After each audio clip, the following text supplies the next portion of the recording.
Oh, then Michael, then when have I ever said good? I might be able to not spend all of it. But I want to buy. You go like I want to buy. 17? I think it's 17. I can't remember the exact number off the top of my head. 17. Then it's got the SROs and then get more ladies on.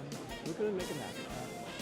Did you have any doubt? I didn't. I just, you know, Don't take anything for I'm granted, in my but- new job, and I'm very anal about my numbers and No, everything. So we'll figure out how to make that happen. Okay.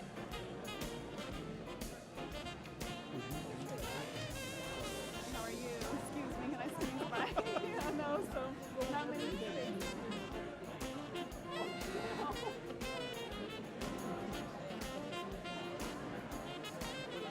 All right, Buster. Right, it's because of Band-Aid. all right. Pretty goes on the end.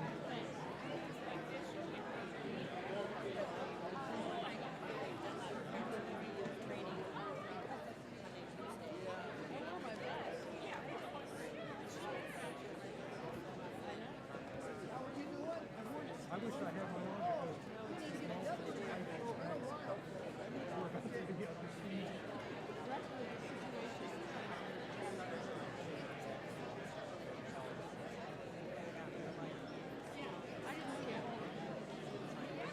I didn't either. Isn't that a guy from Jersey Shore Oh, I don't think it's the same. type of situation? No.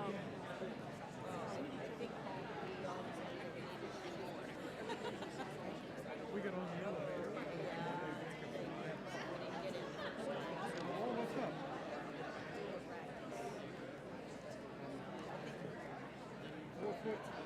Whatever, Chief. I've been that way since I've been in seventh grade.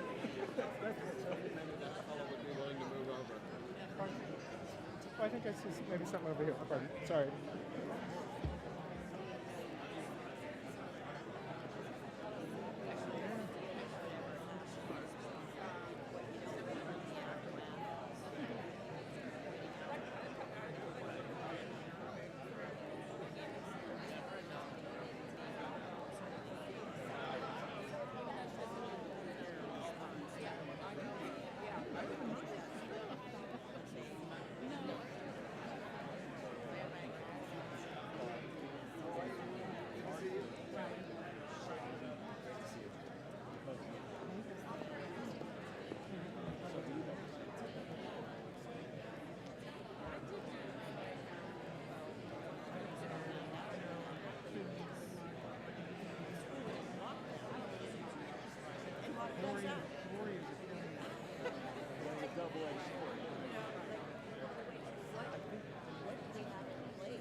Ladies and gentlemen, our program is about to begin.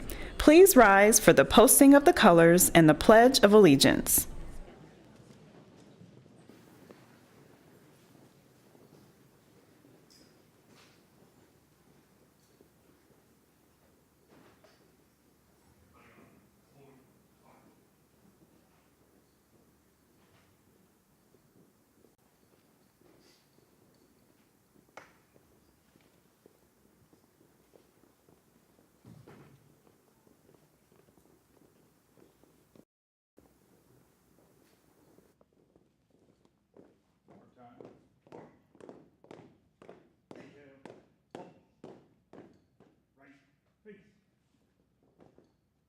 Detail. Post.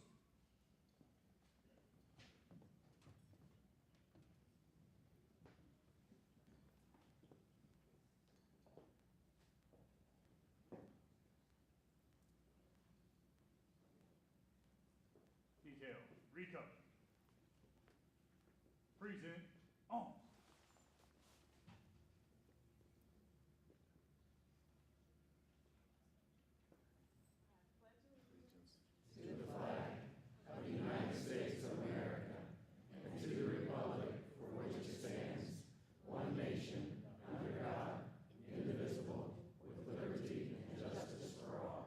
Order. On. Detail. Recover.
Thank you. Good evening, everybody.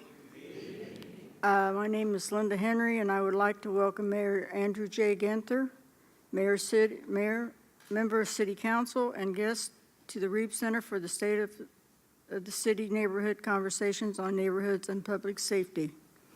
I have been a resident of Columbus for 66 years and a resident of the South Side for over 50. I have seen both good and bad, and now I am seeing a growing, vibrant South Side. I'm very proud of all the work that's being done here.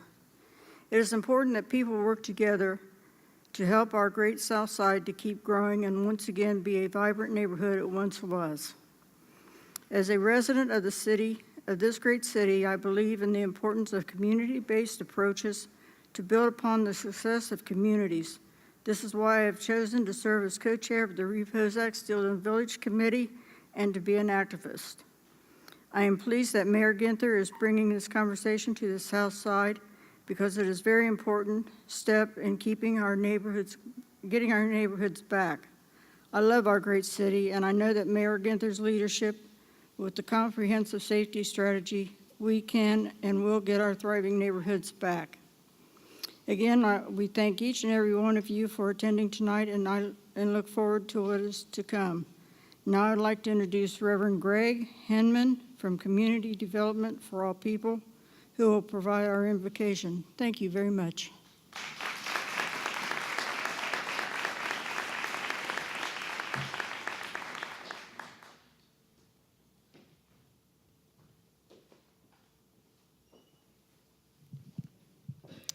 Good evening. Welcome to the Reeb Avenue Center. We're glad to have you here today. My name is Pastor Greg Henneman, and I serve at the United Methodist Church for All People. We're also one of the 14 different tenant agencies here at the Reeb Avenue Center.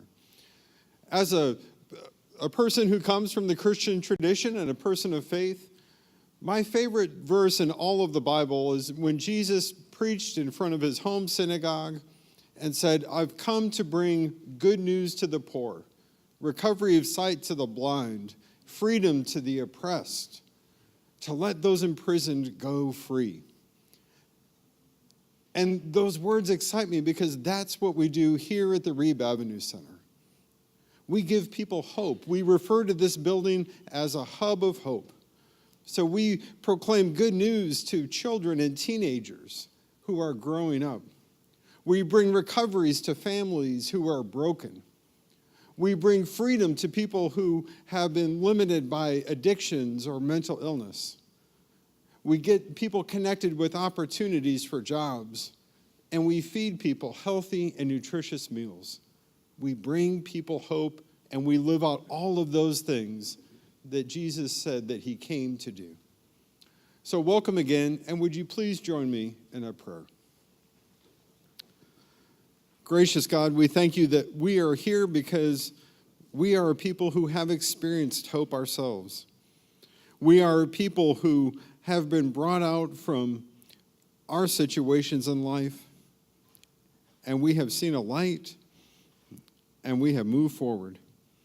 And so we pray that you would be with us in this room, and you would be with our mayor and all of our political leaders, that they would have wisdom, that you would give them discernment and guidance to help those who are most vulnerable, to give hope to those who are going through hard times, so we can all lift each other up and live into all that you have created us to be. Amen.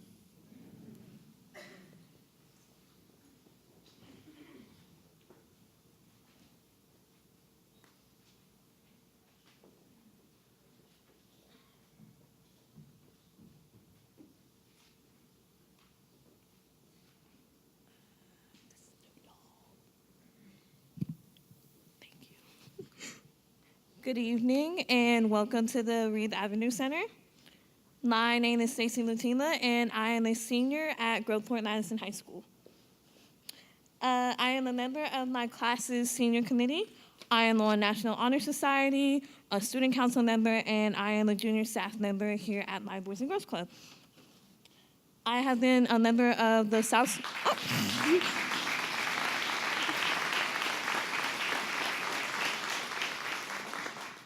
I have been a member of the Southside Boys and Girls Club since the day it first opened in the Reeb Center in 2014.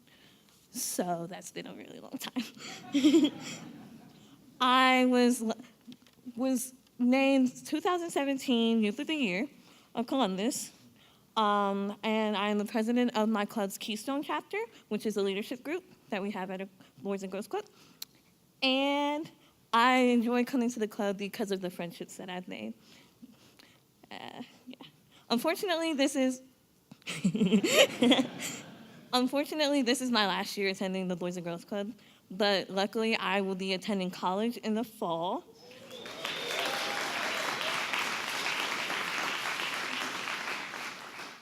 I haven't exactly decided where I'm gonna go yet, but I do know that I will be staying in Ohio.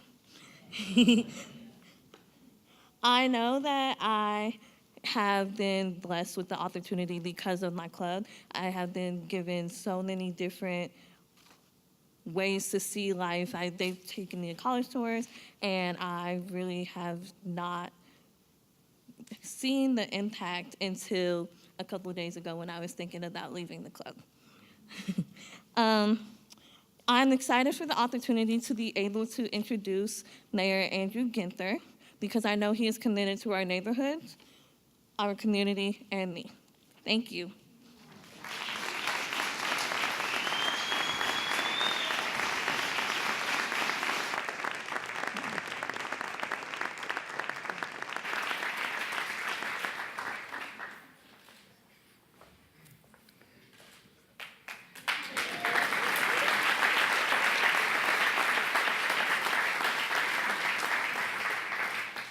Good evening, and thank you, Stacy, for that very kind and warm introduction. And as I was standing on just the other side of the door, I started the day at the State of STEM for the great metro schools, and the inspiring messages from the young people there, and to be able to have Stacy introduce me tonight just reinforces how incredibly bright our future is in this community. Thank you, Stacy.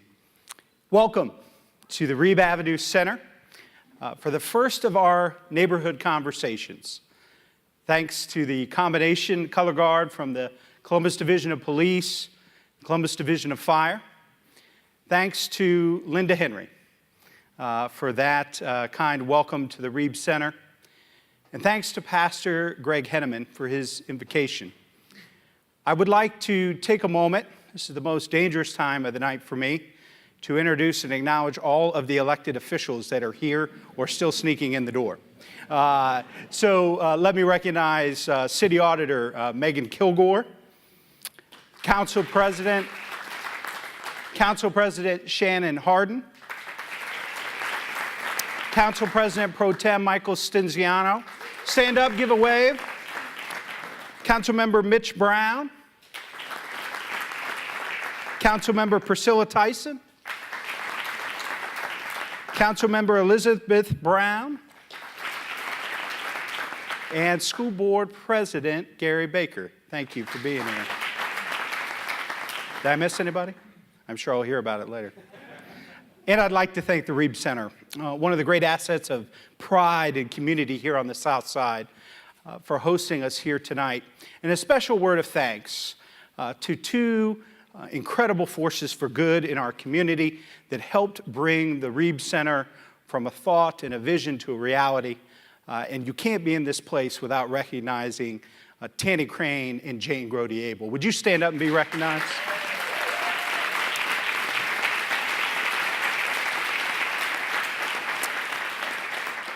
It's a dynamic duo you best not ever bet against. I'd also like to thank my cabinet and my staff for putting together a very different approach to the usual State of the City address. I specifically would like to thank our Public Safety Director, Ned Pettis, our Director of Neighborhoods, Carla Williams-Scott, our Fire Chief, Kevin O'Connor, and our Police Chief, Kim Jacobs. Please give them a round of applause.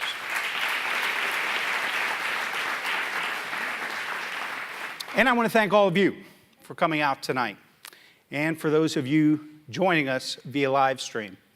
In last year's State of the City address, I laid out ambitious plans for our city to have a tangible, long-lasting impact on the lives of the people of our city. We set clear goals to ensure that every family in every neighborhood is sharing in the success that is Columbus. This is not a one-year plan. This is a multi-year collective community effort. And this plan cannot be accomplished without our community partners. See, I alone cannot fix it. We together can build a brighter future for our children and grandchildren. I'm excited to launch the first of 5 topic-specific neighborhood conversations that will allow us to have meaningful discussion about our collective priorities. We will discuss what is working well and explore where there are opportunities for us to work together even more.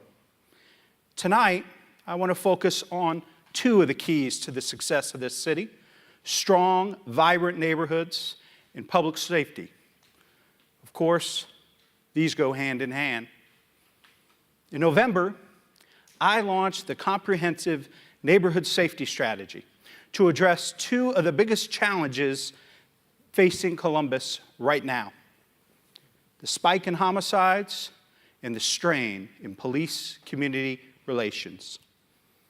The plan came out of a smaller version of what we are doing here tonight: community roundtables that were held last fall with people and organizations from different neighborhoods, all with one thing in common: their love for our city. We listened. We heard what our neighbors say is working and what isn't. We listened to the challenges they see and the solutions they offered. The comprehensive neighborhood safety strategy is built on this feedback from the community, as well as critical insights from law enforcement professionals and data-driven proven practices from other cities. Our plan invests in efforts that focus on preventing violent crime, breaking up gang activity, and the drug trade here in our community. But it also focuses on engaging the community. Janera Alfano is a substitute teacher who lives in North Linden. She teaches K through 12, but her favorite grades are middle school, which for me means she gets a special place in heaven. She feels like she can make a difference with those kids. Janera felt the distrust between police and residents in her community. She heard the chatter on social media and among neighbors. She decided to do something about it.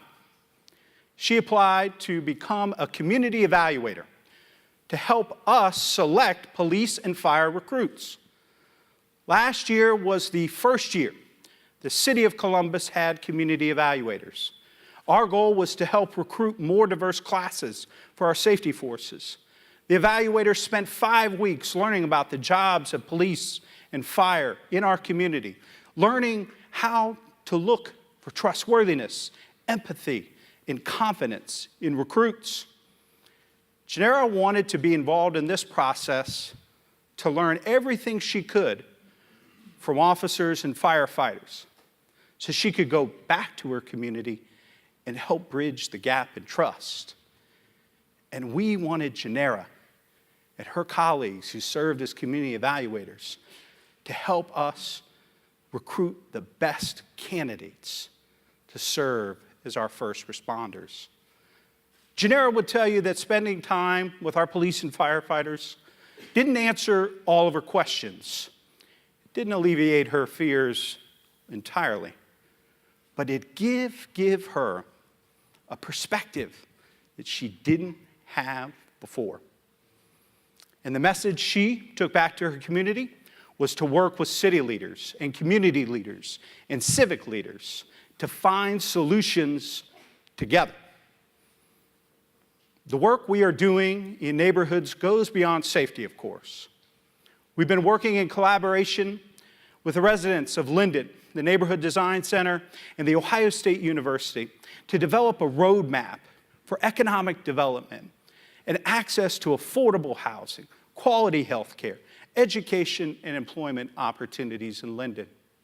We know this process has worked in neighborhoods throughout our city, Wyland Park, the Near East Side, and we think Linden's future is brighter than ever before, and we start that same process in the Hilltop in 2018. So tonight we're taking a different approach to the state of the city. I'm not going to stand here and give you a list of 5 or 10 or 12 new initiatives, because my vision for our city remains the same: for Columbus to become America's opportunity city, with the largest middle class of any city our size in the country, and a place you're more likely to go from poverty to the middle class and beyond than anywhere else in America. I want us to continue to build strong, vibrant, safe neighborhoods, to create a city where every person in every neighborhood has the opportunity to succeed. My initiatives cannot be completed by the city alone. We need partners. And tonight, you'll hear from some of our partners, people and organizations who are helping us reach our goals. Before I introduce our panelists, I want to remind you, as I had mentioned before this evening, this is not a traditional state of the city. This is not me simply sharing where we are and where we're headed, but also a call to action to each and every one of you here tonight and those that may be watching at home. We can't do this by ourselves. No one person can do it all, but every person can do something to contribute to a brighter future for this community. Tonight, for the next 30 minutes or so, I'm going to ask the panel some questions and back and forth on some of the issues in our neighborhoods, things that they're working on to serve the people of Columbus in partnership with the city and other partners. And then it's your turn. You all should have a card on your seat. If you have a question, fill out that card and make sure you get it to staff people here as well. We'll gather the questions and get to as many as time allows. We will likely not get to every question, but if you include your contact information, my team will get back to you and provide that information. So, without further ado, let me introduce you to our panel. Ryan Edwards is the Senior Director of Neighborhood Partnerships, the United Way of Central Ohio.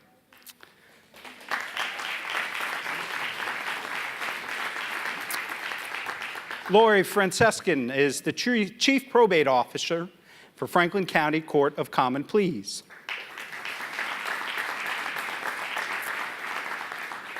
Keisha Hunley Jenkins is the Senior Director of Mentoring, Columbus City Schools. Sheldon Johnson is the Managing Director of Community Development for All People. Denise Robinson, President and CEO of Alvis. And last but not least, Robin Watson, Chair of the Southside Area Commission and President of Scioto Southland Civic Association.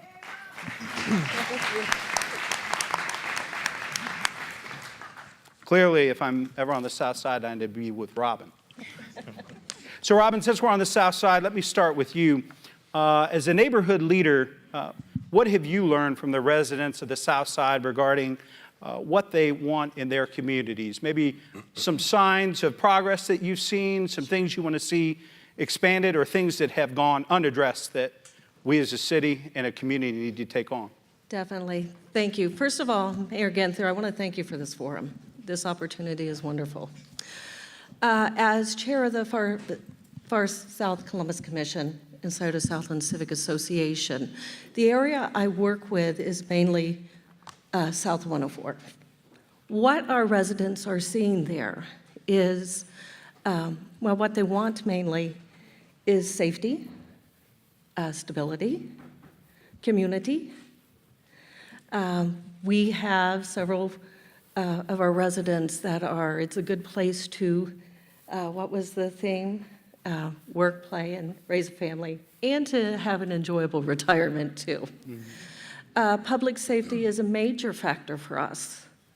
As we're all aware of the opioid crisis that we're undergoing right now, it's a cancer on our city, and it affects our residents a lot. I will tell you that as of March of 2016, our area became, and I'm struggling with the terms here, we became a priority red as far as CPD calls in our community, which means that that had escalated till they were more violent crimes. But we were also seeing a demise of block watches. Sometimes, and it's not that people are not concerned about crime. I think a lot of it has to do with the fact that we don't always have police liaisons. And it rightly so. I am understanding that there is a need for these officers to do other things within the city. And we are short on police officers. But, you know, it is important to have them at our block watches, our civic meetings, and our pride team meetings. Also, development. We want economic development in our homes, in our communities. We want community. Just in 2018, we will have a new rec center, Indian Mound. Will be completely remodeled, and that is such a blessing to our community. Our old rec center was built in the 70s, and it is a 3-room rec center. And actually, for people on the far south side, previously we really didn't have a place to commune. We would have to rent churches or try to get a room at the library, things like that. So that is a big plus for us. The addition of sidewalks, a major thing. We do still have neighborhoods, believe it or not, that don't have streetlights, or busy streets that over the years are now even busier, and there is no walkway, and there's no lighting there as well. People are driving 50 miles an hour, and it's not a safe situation. Thank you. Thanks for your thoughts, Rob. Thank you. Sheldon, I know that you and Community Development for All People has been very involved in issues from emergency basic needs, as well as affordable housing, job training. Talk a little bit about what you see that's working on the South Side, or that Community Development for All People is putting to work in other places, maybe that we could expand or build upon here. Yeah, well, thank you, Mr. Mayor, for having the forum here. I think Robin really laid a lot of things out for what folks on the South Side want to see. And I think through the work that we're doing at Community Development for All People, one of the things that we really see is that people really want to feel heard, that sense of community, that sense of being represented, that sense that they have an opportunity to determine what their future is going to be. One of the things that we're really focused on is trying to build those inclusive communities, but not just by having mixed income, different houses that are sitting next to each other, but actually building that social fabric and building different places where folks of different backgrounds can come together. So we're specifically focused on a fresh market that we're partnering with the city to open this year, and allowing that to be a place where folks from different parts of the South Side can come together and get to know each other, build that social cohesion. And that's one of the strongest reasons to have mixed income communities, is because you see folks that start finding that social cohesion, you start finding more of a voice and start having a positive impact in the work that they're trying to do in their lives. What does, I had a leader from Wyland Park I met recently with a community collaborative, and she used the words radically inclusive. What does that do for a neighborhood, and what have you seen it do in your work with community development for all people? Yeah, at CD4AP, we use the term radical hospitality. You know, I mean, we take the all people part of our name very seriously. And I think going back to the people wanting to feel that they have community, feeling like they're heard, it's important for folks in communities to really feel like this is a community where we're not just people living next to each other, but we're people who care about one another, we're people who are empowering one another. And I think that really fills into that radical inclusivity that you're talking about. Ryan, I know you and the United Way have been very involved in that radical inclusivity taking place in Wineland Park, but also neighborhoods. You're working in Linden and so many other neighborhoods and on the South Side. Talk a little bit about, from your perspective, what does a safe and thriving neighborhood look like? So thank you again for having us tonight. Appreciate the opportunity to chat with folks we know well. Robin was one of our original Neighborhood Leadership Academy graduates, and so it's good to be back with her. And then as I hear Sheldon talk, I realize that we've both learned a lot from Reverend Edgar, and have learned a lot out of his community development playbook. So it's good to be here with all of you. As you mentioned, Mr. Mayor, United Way of Central Ohio has had the pleasure of serving in many different communities. Our agency network is very wide, doing a lot of great things across the city. Our staff, through our neighborhood partnerships work, have had the opportunity to work in places like Wineland Park, the Near East Side, Linden, the South Side, Franklinton, a lot of different places. So we've had good exposure, and I think that we celebrate the differences and the uniqueness of all of these places. That's what makes our lives fun and full. But I think when we are at the table and we're talking about what makes for great communities, we hear a lot of the same things. People want access to high quality education. Folks want to have access to jobs that pay a living wage. People want a place to lay their head at night, safe, decent, affordable housing. People want to be able to stay healthy. They want access to health care. They want to be able to make healthy choices and decisions for their families. People want to have transportation options that work for them. And to Sheldon's point, people want to do things, right? Like people want to be in relationship and in communion with each other. People want to be respected. They want to go home at night with their dignity in hand. And so when we think about the things that make a safe community, we can have big conversations about that. But a few things that come to my mind, and it starts with the idea that no matter your income, no matter your race, you can meet your basic needs. You can pursue and fulfill your dreams. Zip code does not determine the life trajectory of our kids. And then you kind of hit on it, Sheldon, strong social fabric. And so what that means for us, very, very basically, people being in communion with each other, people being able to share a meal, people being able to have front porch conversations, being able to walk down the street safely, being able to let your kids out and know that they're going to be safe, they're going to come home safely to you. One thing that I would be remiss if I didn't mention is, and it's near and dear to our heart at United Way of Central Ohio, is a thriving community is one that's locally led and locally owned. Strong communities are not just built on the shoulders of institutions and organizations like ours. So appreciate that you say out loud, it's not just my responsibility, but it's our responsibility. And what we believe is that the equitable inclusion of folks who are living in neighborhoods where we're working is paramount to the successful outcomes of the things that we're trying to achieve.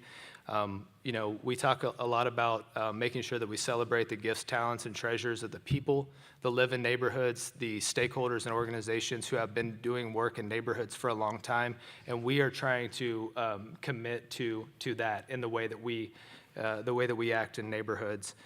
Because at the end of the day, nobody knows these neighborhoods better than the people who live here. We have a role to play in lifting all ships, but at the end of the day, our efforts won't be as strong if it's not inclusive of neighbors. Mm-hmm. Absolutely. Denise, talk to me about barriers. I know that Alvis works in partnership with us and so many others in the community. A stat was shared with me a couple years ago. I think Columbus has the second highest number of restored citizens coming back to our community every year in the state. I think at that point it was over 12,000 that were coming back to Central Ohio. Talk about some of the barriers that folks that you work with, but other barriers you see in the community that stand in our way of shared prosperity. Thank you, Mr. Mayor, for having me.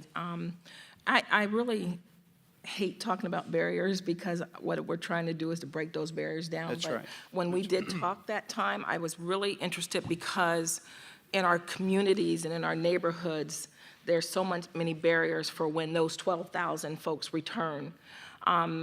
Luckily, there is Alvis, there is, Impact, there's Urban League, there's all these agencies that we work together. But the barriers primarily are fears and misconceptions. In a lot of cases, people do fear them coming back into our communities. They do fear that they're going to commit another crime. They do fear that I don't want them living next door to me, or I don't want them in my neighborhood. But the fears and misconceptions that I really believe are there is that there are answers, there are solutions, there are programs. Alvis is one of those programs that provides the services so that people can go back into those neighborhoods and so that they can be contributing citizens.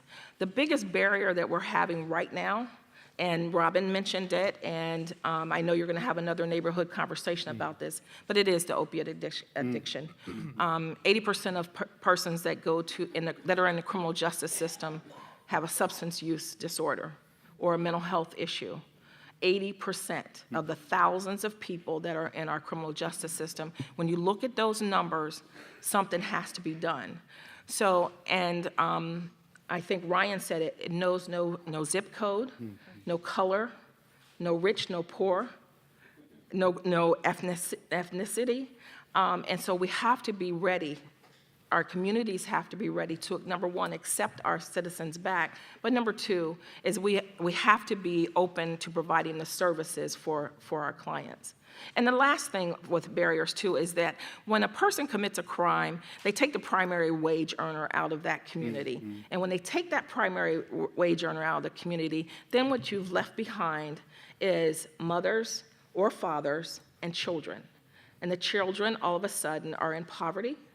They have low education rates, and so there's a barrier to make sure that we have to get these kids the treatment that they need too. And that's why I think that you'll notice that a lot of the community organizations, we're stepping a little bit further. We can't just treat the person that comes through our programs, but we have to treat the kids too, because that's what's important to us, and that's what's gonna put the communities back together. Do we still need more employers? I know that, former Mayor Coleman started Restoration Academy that I was partners with us on. When it first started, a great reluctance. Mayor Coleman had to lobby and browbeat even members of his cabinet to give some of these folks a second chance. What we have found is that they're some of the most dedicated, hardworking, and now some of the city departments fight over those Restoration Academy graduates. We have far more private sector folks that have stepped up and say, we want to do our part. Well, what can employers do? What can the business community do to help support shared prosperity and stabilized neighborhoods, particularly with restored citizens? I think they have to take a chance. Number one, I think that they have to look at what kinds of services and what have they been through from the time of the commission of the crime to when they're ready to go back into their neighborhoods. That's number one. Number two is I think, I know we do this, we actually run a program right here in the Reeb Center for people to prepare people for employment. And a lot of, again, some of those agencies I mentioned before are doing the same thing. What is attractive to employers is that certification for jobs that are providing a living wage job. And also when you have they're able to go back to the agency where they're providing services like Alvis, we're able to follow them. We're able to give employers that confidence to hire that employee. And also, we follow them. We make sure that they're going to work. We make sure that they're there on time. Those kinds of things are The ongoing important. casework and support that person needs. Absolutely. And then I think that we're getting more employers that are wanting Good. to do that, and there is a tax credit benefit to that. Good, good, Yeah. good, good. Lori, talk a little bit about the role of the courts and some of the things that you're doing that may be a little bit different than people maybe viewed the courts in the past around these issues around public safety. Yeah, absolutely. Thank you very much for the opportunity. So our department, the Adult Probation Department, supervises felony offenders sentenced by the Franklin County Court of Common Pleas. And our ultimate goal is to have an impact and reduce recidivism in our community. And what we know is that it's more than the judge says, you must comply and complete treatment, get a job, get your education, this, that, and the other thing. We know that we have to engage with probationers and look at the need areas that contribute to their risk of reoffending. And so what I mean by that is really getting behind the thinking behind their behavior. And so we do assessments and assess their level of risk to reoffend, and then identify those need areas that contribute to that risk. And we begin to engage in conversation about their goals, skill development, and in order for them to achieve those goals, we have to have a relationship with the probationers that we work with, because to Ryan and certainly the other panelists' comments, they live in our community, and our goal is for them to make better decisions so that they do not go back to prison, but ultimately they're going to come back out into our community. And so we spend a lot of time working on skill development, engaging with them and looking at the thinking behind the behavior. In addition to that, we're very fortunate to have the Alvis in our community, along with some of the other providers that are here today, as well as other community providers that we refer to for employment and treatment and that type of thing. In addition to that, the truth is that there are some offenders that may not be receptive to those supervision strategies and perhaps continue to engage in criminal behavior. And in those situations, we've done a really good job of maintaining our relationships with local law enforcement. If there is a criminal investigation going on that involves one of our offenders, we will work with them to assist in that investigation if necessary. We do a lot of community field work where we're doing field visits and transports and searches and those types of things, and we engage the assistance of law enforcement in those efforts as well. Our chief reminds me all the time, our police chief, that in a city of 900,000 people, we have a very, very small number of folks that are committing the vast majority of crime and threatening the safety of this community. So intervention, reducing recidivism have important roles, but the best way to make a community safer is to prevent a crime from taking place in the first place. So this is a fitting time to talk to Keisha about how mentoring, summer youth employment, providing those very important, life-changing interactions with adults is for children. I've mentored, this is my second year mentoring at West High School, last year with Emily. I'll leave her last name out of it since I didn't ask for permission to mention her. And then Kara this year. Emily made successful, graduated from West, and up until the last 2 weeks, we didn't know if she was going to, but enrolled full-time at Columbus State Community College, and we believe Kara's on the way too. At least I'll know next Tuesday when I show up over there in the library. What can folks here do to sign up to be mentors? What can employers do around summer youth employment, internships, externships? Because all those things play a meaningful role in making our communities safer. Absolutely. Thank you also for the opportunity. We really appreciate it. So as everyone has talked about here, everyone wants community, everyone wants to feel heard, and our youth are no different. In fact, because of the future of our city, we should really invest in that. And so often we wonder, what can we do to strengthen the community? What can we do? How do we engage? And mentoring is a way. Mentoring can be both formal, informal. Your regular interactions with youth, no matter where you are, is an opportunity to mentor. It's not an opportunity to tell somebody what to do.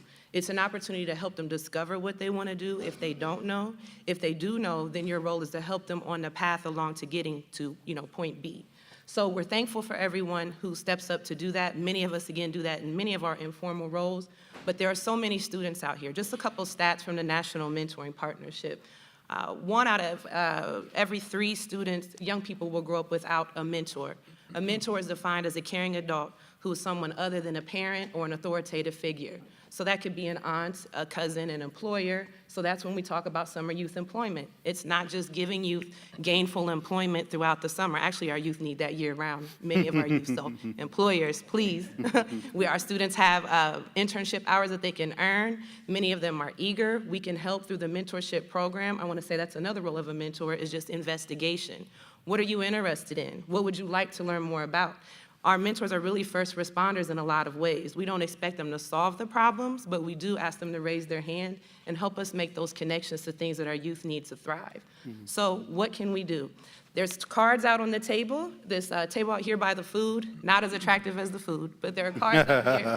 On the back, it tells you where you can go to sign up for a mentor program. Our mentor program is 1 hour a week. There's no contact with the mentees outside of that space just because we don't have the capacity right now to monitor that interaction for both the mentee and the mentor's safety.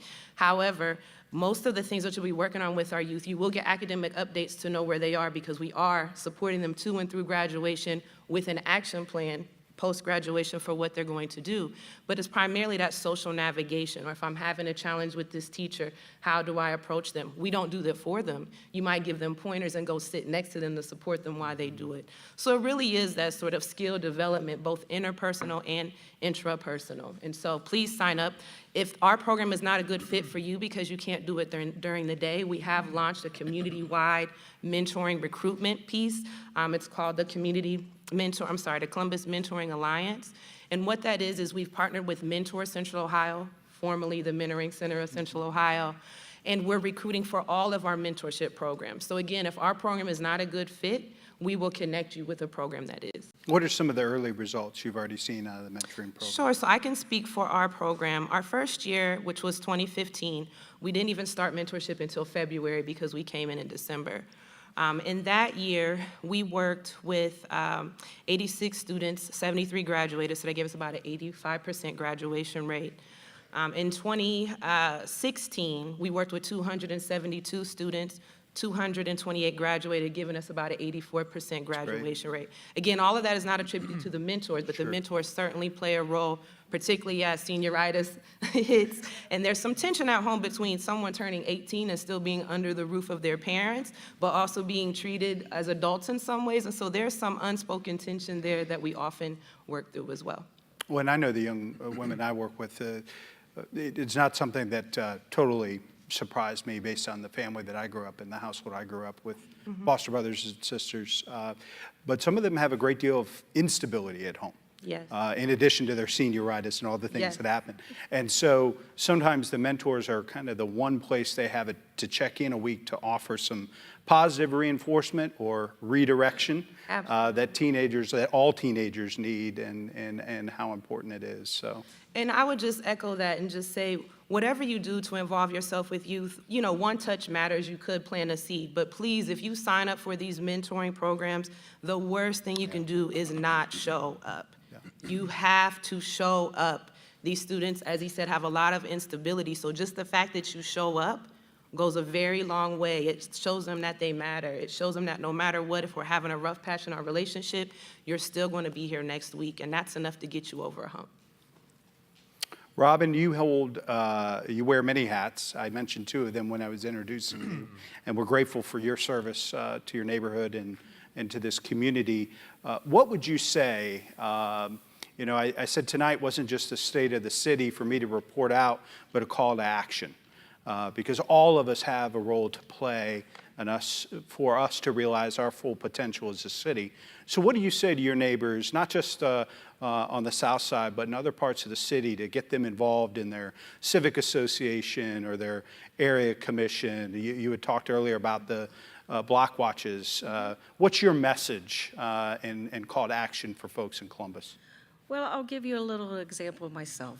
I attended the very first meeting of the Scioto Southland Civic Association. At that time, it was formed by Eunice McMullen, and it was called Save Our South Side. I was a young mother going to school, 3 children in elementary school. And, at that time, my life was waking up early, going to school, working all day, and then usually sitting on a gym floor or in a hall or something doing my homework. But I thought that civic association was the best thing since sliced bread. Mm-hmm. To think that people could talk about their community and make changes in it. We all tend to buy into this impression that we can't fight City Hall, that it is a monster, and that we can't go against it. But these changes within our communities change our cities. Anyone interested in becoming active, my best advice is to just do it. There are so many resources.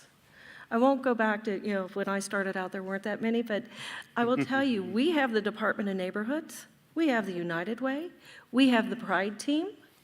If you really feel that fire in your belly to become a leader, the Leadership Academy, I will tell you, was probably one of the most beneficial experiences I have had in my life. Those resources are there. Don't, and never, ever, ever be discouraged. What we do involves a lot of persistence, a lot of persistence. It doesn't happen tomorrow because we've conceived the idea today. And our idea is not always, believe it or not, folks, the best one. It is collaboration all the way around, and to be willing to work with people. It's just a drive to make our communities better.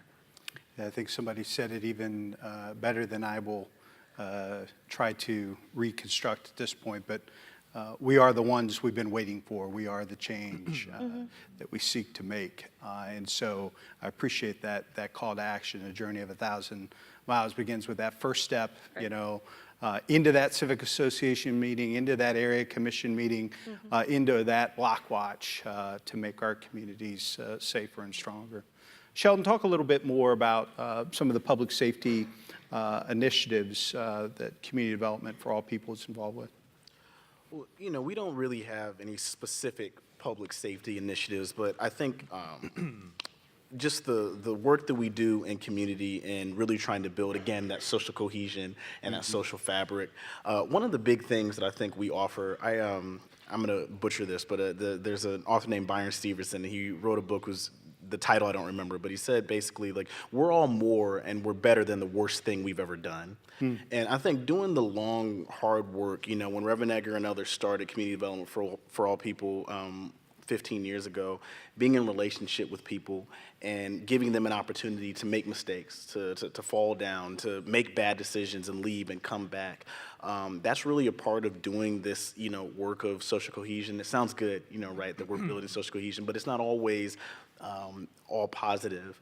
But I think that the consistency that we've offered in the variety of the programs that we do, what really undergirds the work that we do is really, like Ryan said, trying to work with community members to figure out what is it that you want? How can you reach your hopes, dreams, and aspirations? And when you can have a community that really becomes a neighborhood, that really affects the public safety and feelings of safety and this feeling of belonging in a community. And I think that's what we've seen in the parts of the South Side we're active in.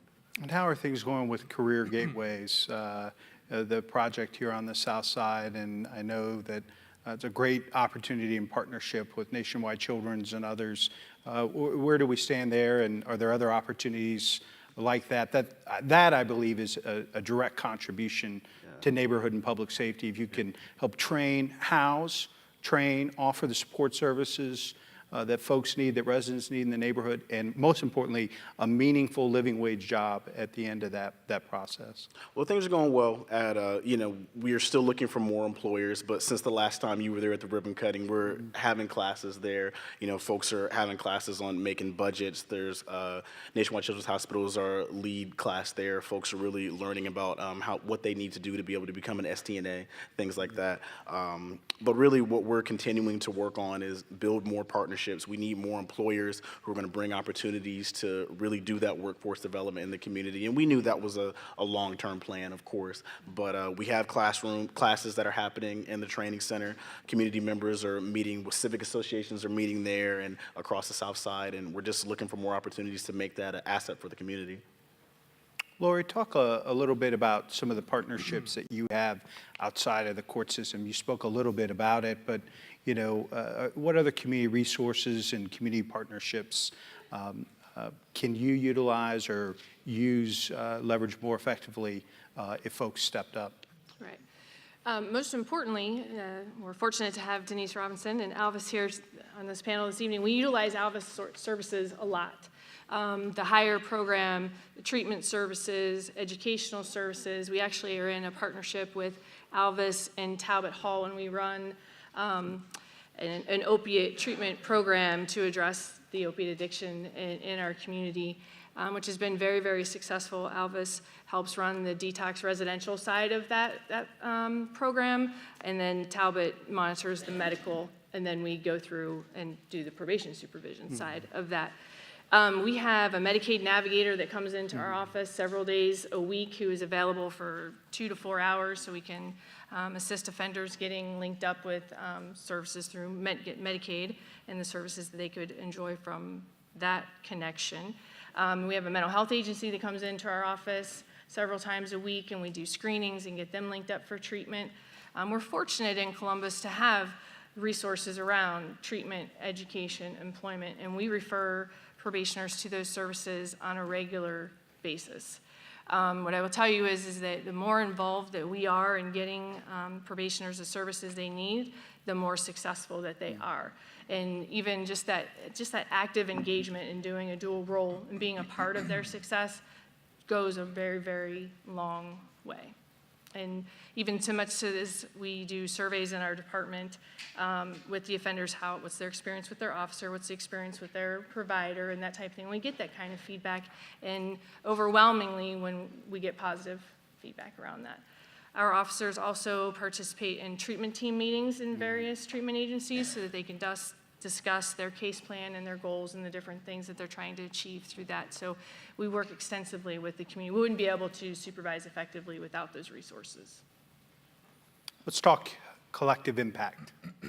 And maybe we'll put Ryan on the spot to start off. But it's I think the gist of it we've gotten from all the conversation here tonight. But talk about that power of collective impact when you're talking about neighborhood and public safety. Yeah, thank you for the question. United Way is very committed to collaborative work and the idea of collective impact. We really started some of that work under the leadership of my former leader, Janet Jackson, who's in the audience tonight, and under new leadership, Lisa Cordes, moving forward with that, because we know that we can't just focus on isolated impact that individual organizations and agencies make. It's not going to be just one of us looking at an individual issue to make impact. It's all of us. It's taking a look at what those combined contributions look like and driving towards collective work. So it's something that we're very committed to at United Way. We found ourselves a part of multiple different collaboratives in town. The first one that we must mention is one that you brought up earlier, is the Wineland Park Collaborative. It's really, it's one that we hear a lot about, and I really think it's a true gift that we've had in Columbus. It was, I think, sort of ahead of its time in collaborative work. It's been many folks. Didn't happen overnight, though, right? No, I mean, it's 15 years. Yeah, two decades in the making. And I kind of think about the Wineland Park Collaborative in line with everything I ever needed to know I learned in kindergarten. I think that Columbus has been given that gift in that many things that we know about collaborative work we learned through Wineland Park.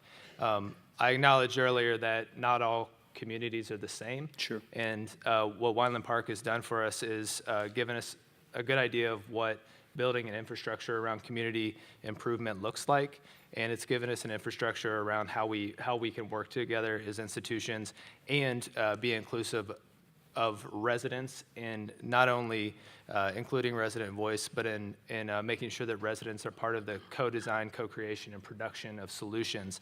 The Wineland Park Civic Association has been one of the strongest civic associations in the city for a very long time, and we've learned a lot from them. That's part of one of the reasons that United Way's got involved in leadership development, because we know that that's really important to moving communities forward. Another piece of work that we've been involved with here on the South Side, which is an emerging collaborative, is the South Side Thrive Collaborative. It's a collective impact initiative where we're working with folks like Nationwide Children's Hospital, Celebrate One. Mid-Ohio Food Bank has really shepherded and helped to lead that work, and we're sort of in the process now of figuring out how, as institutions, organizations, and residents, we can work to advance outcomes around housing, health, and income mobility here on the South Side. So those are a few that came to mind. And kind of in preparation for this question and thinking about it, the saying comes to mind: if we want to go fast, we can go alone, but if we want to go far, we go together. And I think that all of us who are in this work, we want to go far, meaning that we want to make deep impact. We can operate in our individual silos and achieve kind of those isolated impacts, but if we really want to make a difference and sort of push the agenda that you're setting for the city forward, it's going to take all of us, and we're going to have to move together to make the kind of deep impact that we're looking for. What else? Collective impact. How do we grow this circle of success? 2/3 of our city is doing very, very well. Fastest growing economy in the Midwest, lowest unemployment in 25 years, AAA bond rating from all the rating agencies. You've heard my shtick before. How do we make sure that a third of our neighbors who aren't sharing in our success, how do we use collective impact in your work, in your spheres, to provide that shared prosperity we're seeking for everybody, regardless of the neighborhood? I think one of the challenges that we have is trying to figure out how to do things outside of the organizational reach.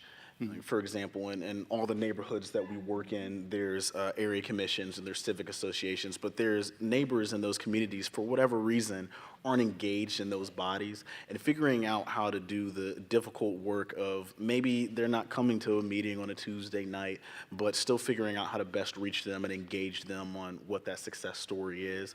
And I think something else that, Ryan and at the United Way of Central Ohio has really challenged us in the work that we've done together is having the difficult conversations of really defining what is impact. There's a lot of things that, good programs that have been funded and are operating for a long output time. versus outcomes. Exactly. So we're doing this, we're handing these things out, but to what end? And I think if we're really going to have that large impact that we want to have, we're really going to go far, like we're speaking about, we need to be able to be comfortable, in those hard places, doing the hard work and having those hard conversations. So if folks haven't written up questions, make sure you do that and get them to our staff right away, because I think we're moving to the wrapping up and doing Q&A. Talk a little bit, Keisha. Just to piggyback on that, I think that one of the challenges that we have when we're talking about when we talk about economic development, we have very clear goals and timelines. But just as Sheldon was talking about, we haven't really said we want to see X amount of reduction. We say we want to end homelessness, we want to end hunger, which we do. But what then are the benchmarks to get there? What are we going to do 5 years from now? How is our Columbus community going to look different now, from then? And Are we making progress every year? Exactly. Where are we at? And I think that if we're able to agree on where we want to at least put that first stake in the ground, then folks can say, I got this, I can call them because I know they have that. We can't boil the ocean, we can't have 500 goals, but we could have 3. And I think that that's a good place to start, because then it helps us align naturally.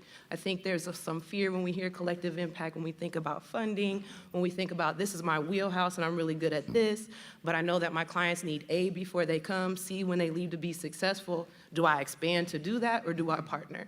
And I think that sometimes those conversations are scary and uncomfortable, but if we have those goals and we agree that as Columbus, these are our goals, I think people will feel a little bit more at ease, right? We have that social cohesion and that community that we're working together and not competing.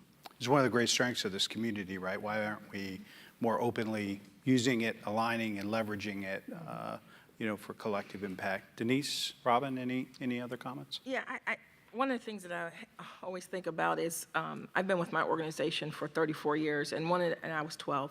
So, don't forget. It's a summer job. That's right.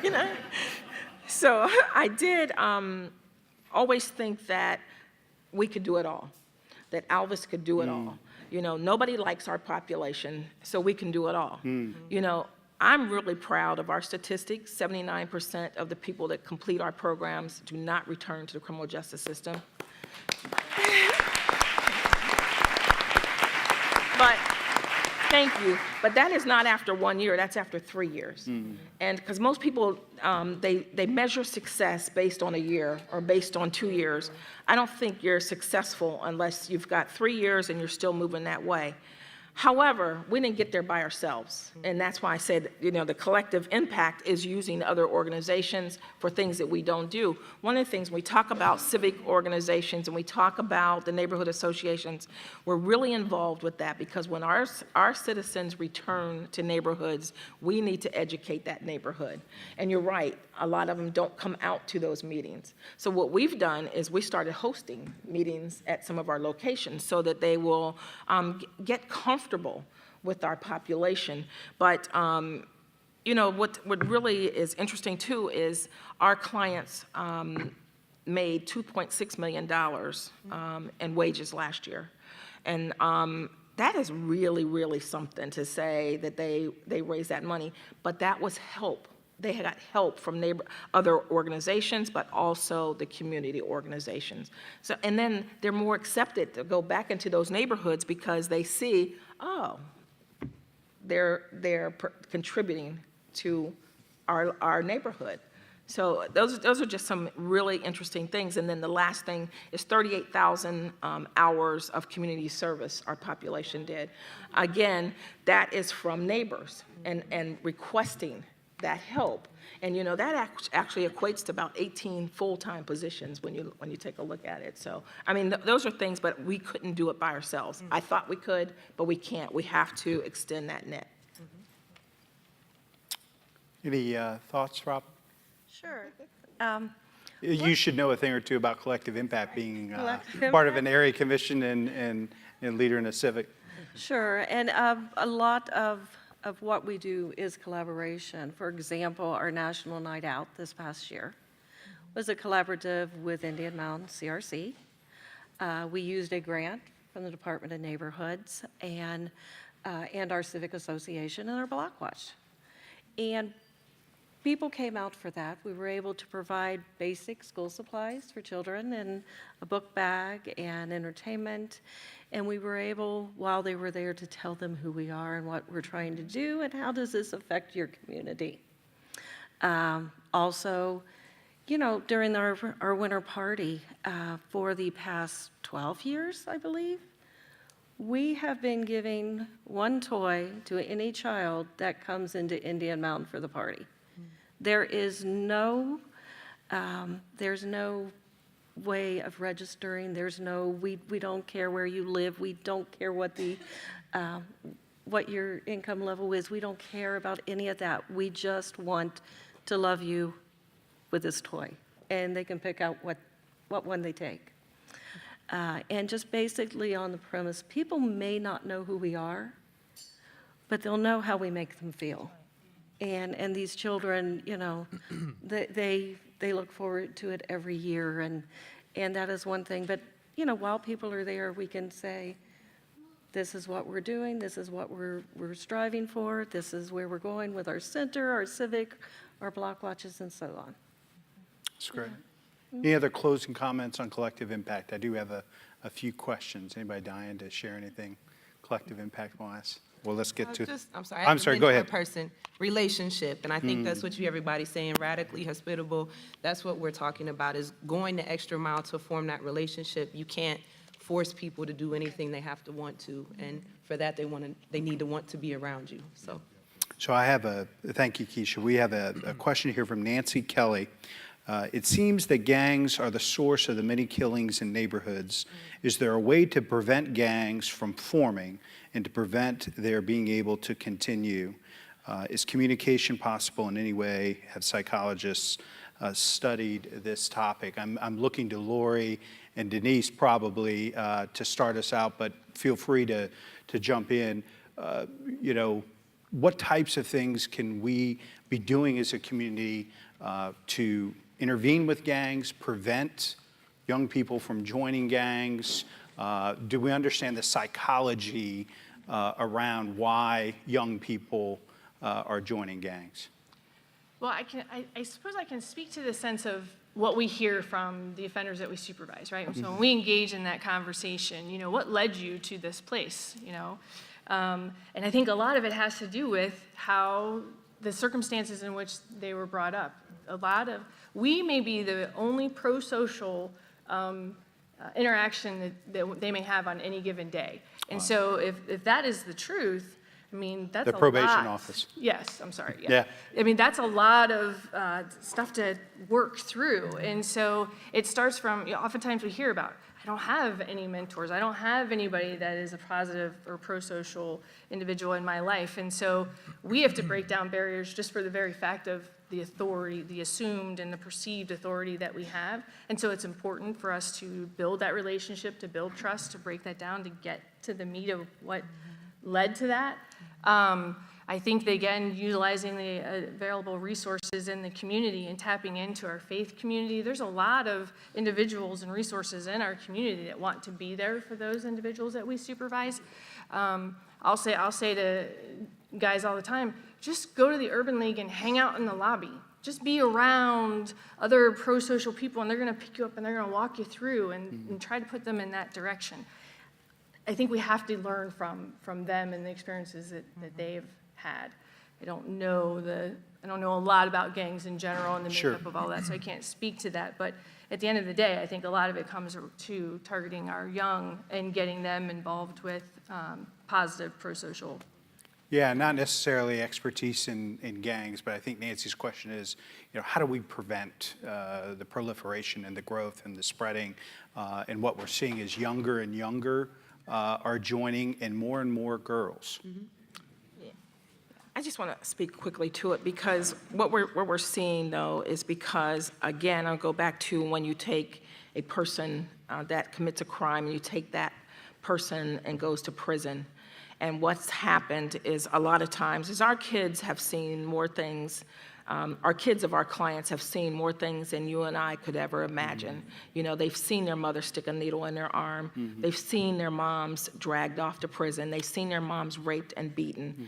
And so what happens is that maybe, I'll just use an example, maybe dad's gone and mom was left behind. Mom's drug addicted. So what happens? They have to find someone that will love them. And what happens when they find someone that loves them, it ends up being a gang. And they're also trying to emulate their parents. And so things like the mentor, you know, that's just like the best thing ever for that population, because they've not been talked to as people. And so it's just kind of unwielding. We have a psychologist that had done some studies on gangs and how they form, number one, and what can we do about it? Because you don't see them as much, but they're there. You know, but it is a part of, I need to be loved. I saw Sheldon, I'm sorry, go ahead. I was just going to add to that in the sense of, when we look at need areas that contribute to one's risk to reoffend, the lack of pro-social support and family support is within the top 4. And that is antisocial thinking, antisocial peers, antisocial personality, and lack of pro-social family support. And so it's really important when they come through at our system, we have to start breaking down that to get to that, again, get to that thinking behind the behavior, because that is the #1 contribution to criminal risk.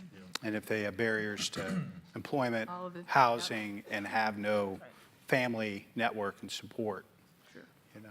Well, if Javier was here, he would say, you know, people opt into tribes. And the 3 things that they look for is provision, meaning some sort of sustenance or money or what have you, protection, right? And the last one is promotion. So you can elevate in a gang. You can become somebody that's a leader, or you may already be a leader just by joining. So you're going to look for those things in your life, and so you're going to get them where they're readily available. Anybody else want to touch base? I know we've got a couple other questions to cover. So here is a question, and I think it's directed, some of these questions are directed particularly at the chief or the safety director, chief of police, Chief Jacobs, or Director Pettis. And what I'll do at the end is read off the people's names with some of the specific questions and ask Chief Jacobs if she will talk with folks afterwards so we can give precise, exact information, or at least give our best shot at it tonight. But there's a question here about non-traditional police officers. This is from Jake Cunliffe. Jake, am I pronouncing the last name correctly? Yes. All right, Jake Cunliffe. What research has the city done on non-traditional police officers that are specifically trained to build community? For example, the UK has police community support officers, PCSOs, that are partnered with traditional officers on patrol. So I think most folks understand we have community liaison officers, we have student resource officers in our schools, we have diversity and inclusion liaison officers, are all, I think, of that mindset. So I'll let the chief talk directly with Jake about this, but talk to me a little bit about proactive community policing and the need for that and the impact that can have in a community.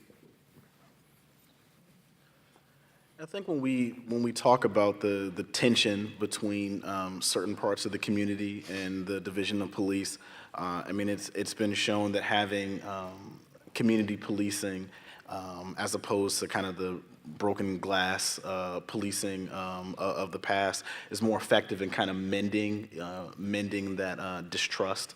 And it's not something that was started yesterday. It's going to take time, and of course there's considerations of the funding of the police force, the number of officers, the size of our city. But I think as much as we've seen on the south side, talking to neighbors, and again kind of going back to the social cohesion, wanting to have their dignity intact, I think engaging with all aspects of the government, other institutions, and the police force in particular, that's something that neighbors are hungry for and they're looking for. We clearly heard about our Safe Streets pilot that we did in Linden last year. We, under this chief's leadership and embrace of community policing, now have the largest bike patrol, I think, of any division in the country. And that pilot put officers out of their cruisers and on bicycles, in Linden. And when we were there for Neighborhood Pride, I was surrounded by folks who were praising that and talking about the positive connections and the relationships they were able to build with officers when they had an opportunity to interact with them on the street in a proactive, positive way, as opposed to simply running into them when they were on calls for service or enforcement, which officers are in high demand. This is a city of 900,000 with a significant amount of miles to cover. But talk a little bit maybe about your experience with community policing. Denise, you want to take a shot? Sure. We see a lot of them. Alvis is in probably, 6 or 7 neighborhoods. And we've talked to neighbors about, the community policing. And also, we hire off-duty police officers in most of our locations. And that's not just for us, but it's for the neighborhood. And it's to patrol the neighborhood, to talk with neighbors. And one thing that I've heard is that can we sometimes have a consistent officer? Because we get a relationship and then that person goes away or promoted or whatever. Sure. But can we have a consistent person? Well, Officer so-and-so was, he was just our guy. He understood us, he learned to understand us, but then there's a change. So that's the only thing that I've heard that's that, the relationships matter. And when you correct. Whether by promotion or other reason, that's you right. have to start all over again. Right. Keisha, to talk a little bit about community policing and the roles that the SROs, CLOs play with the school district. Yeah, so, as you talked about high demand in our building, oftentimes we have one officer for, 300, 400, depending on the size of the building, students. I can remember I graduated from Fort Hayes, and I remember my SRO, he's probably still over there, but he was amazing. I mean, they have a lot of interaction. There's some organic relationships that are built. And, they do try to work with the students to figure out, I think somebody said it earlier, why is this my reaction? Maybe think about, they help them with visioning and then goal setting, and then how are your actions aligning with that or not? And so we've seen some positive impact from that, both personally and in our buildings.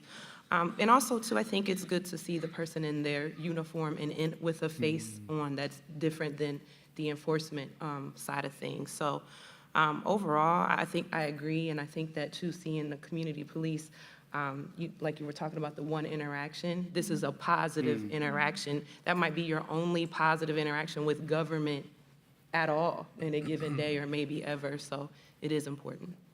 So I'll read this other quick question, give folks a chance to make any final comments as we wrap up here.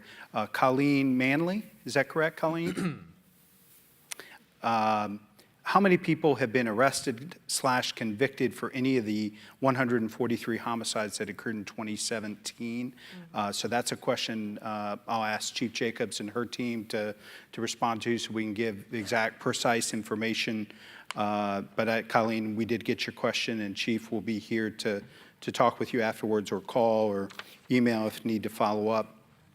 And then final question.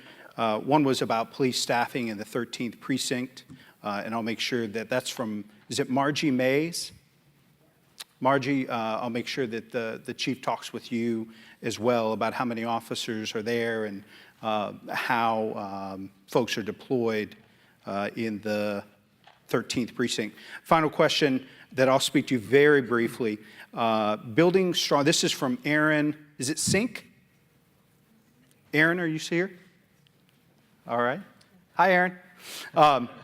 Building strong, vibrant communities requires inclusiveness that does not leave communities and individuals behind. I think we talked a lot about this earlier, especially those lacking financial resources. Economically segregated communities deny opportunity to individuals. The city recently announced plans to incentivize mixed income and affordable housing. Can you share more about this program and other efforts to encourage building mixed income neighborhoods and communities? I would love to talk to you about that for hours. We spent the better part of a year, and it was one of the original charges that I gave to Director Shoney, because we had never even researched it and looked at what our policy and approach was offering to incentives. And so we went through an extensive process. We announced some of the preliminary findings and the framework of a policy at Poindexter just a couple of days ago. But it really gets to the heart of this conversation earlier, that socioeconomic diverse neighborhoods that are inclusive, radically inclusive, are the most strong, stable places for families to thrive. And so any final comments from the panel before we wrap up? I want to thank you again for participating and sharing your thoughts. And I'll start off with Robin. Any final comments? Any final comments? What have I said that already? What have I already said? Basically, as a representative of the South Side, and I want you all to know that I'm here, but I know that I'm not inclusive of everyone. I appreciate so many of you for everything you've done, and the relationship that we all have. That's my final thought. Thank you. Denise? Just to say thank you, Mr. Mayor, and thank you to all your staff and all elected officials. But I think the one thing that resonates with me always, because Alvis is in this building, the Hub of Hope. I hate that Jane and Tanny actually took that, because that's something that I would really love to have for my because I know them well enough that you can borrow. I know, right?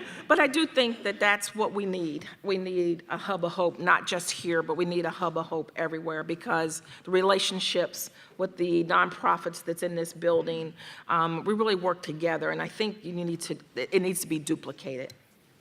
But thank you. Sheldon? You know, there's a West African proverb that says, it's not wrong to go back for that which we've forgotten. And it speaks to about the importance of knowing our past to go to the future. As a native of Columbus, that says two things to me, Mr. Mayor. It says, one, it's important for us to, again, have the difficult conversations of understanding the history of how we arrived where we are, that there were systematic things, there were policies that privileged some over others, created certain communities to be where they are now. And I think that's important as we continue to do this work. But there are a lot of communities around the country that haven't acknowledged that exactly. yet. So that does put us in a great spot. Exactly, and the final thing I'll say is that also it says to me that as we get excited about all the great things that are happening in Columbus, Columbus doesn't just have an exciting future, but Columbus has an exciting past that I think specifically on the neighborhood level and the community level, it's important as we continue to build towards being the future of our city, that we continue to find the opportunities to let the neighborhood share and neighbors share about the great things that are already existing in our community and the places that we've come from. So thank you again for tonight. Keisha? So, you know my theme. Just engage, engage, engage. Find some way to make a contribution if you're not already. You have no idea how much your engagement matters, the seed you're planting, and what future is going to come as a result. So please do consider it. I know it's uncomfortable. We all have our egos and we have a lot to do, and kids can be trying, but please do either engage with one of these other wonderful organizations, become a mentor. Columbus, the us is there for a reason, and we need you. We need all hands on deck so we can continue to grow and thrive for everyone to share in a success. So thank you. Lori? Yeah, thank you for the opportunity. I really appreciate that. Appreciate it. As I sit here and I listen to all of the different words and the efforts, it comes back to relationships. And one of the things that I talk about a lot in our department is, conflict isn't always bad. Conflict is good. It provides an opportunity to build trust. It provides an opportunity to hear ideas, and it provides an opportunity for collaboration. And that's from the very just minuscule issues that are going on to these, organizational or community issues that we have. And so I think this was a wonderful experience and an opportunity for us, and I thank you for allowing me to be a part of that. And again, I would just end with, I think conflict can be good because it leads to good discussions and resolution. Thank you. You're welcome. Ryan, you can close us out? Yeah, so I'll echo what Lori said. I think that a major theme that we've heard tonight is relationships, ideas around trust and mutuality. I think that while a lot of us in the room are on the same page here, I still think that as a community, there's opportunity for us to kind of go beyond our mental models of us and them. Sometimes when we talk about neighborhoods of opportunity, folks don't see themselves in that transformation, and so I think opportunity for us as a community is kind of move beyond those mental models, realize that as all ships rise, we're rising the nature of our city as a whole, and so this idea of us being in this together is really important. In terms of our work at United Way, we are engaging in a lot of the ways that have been shared here today, and one that I just do want to lift up is if anybody in the audience is interested in stepping into community leadership, I would encourage you to look into our Neighborhood Leadership Academy. There are many different types of leaders. You can lead from the front, lead in a way that's exhibiting your gifts, talents, and treasures, and we'd like to be your partner in that, and so that's a relationship that we'd like to have with all of you. Please join me in thanking all of our panelists for participating tonight.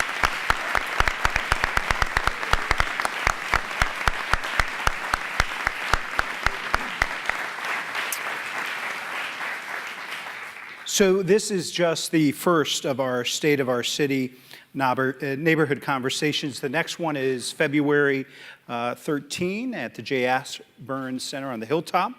There we'll be focusing more in on public health and our community's opiate action plan. Now, to close this out, please join me in welcoming Pastor Brian Williams from Hope City House of Prayer, who will wrap us up with benediction.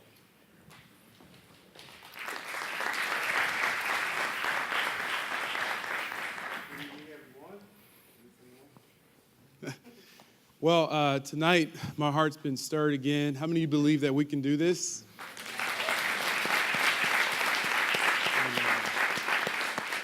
And I was thinking about the mayor. I just wanted to say thank you to Mayor Ginther.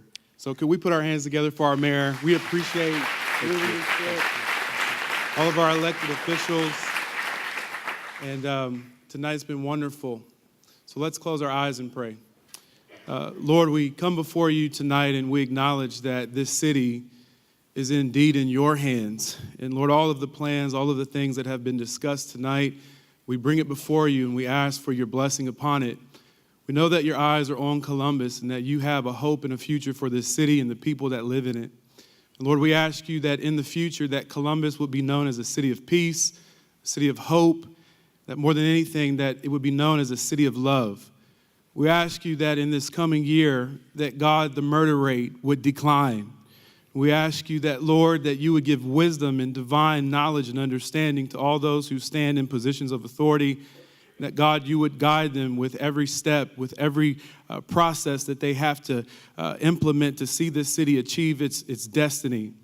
We thank you for it tonight and everyone who joined us, and we ask you that your favor would be upon this city, both now and in the future. In Jesus' name we pray. Amen. Amen. Thank you, Pastor. This concludes our program. Thank you for attending the 2018 State of Our City Neighborhood Conversation.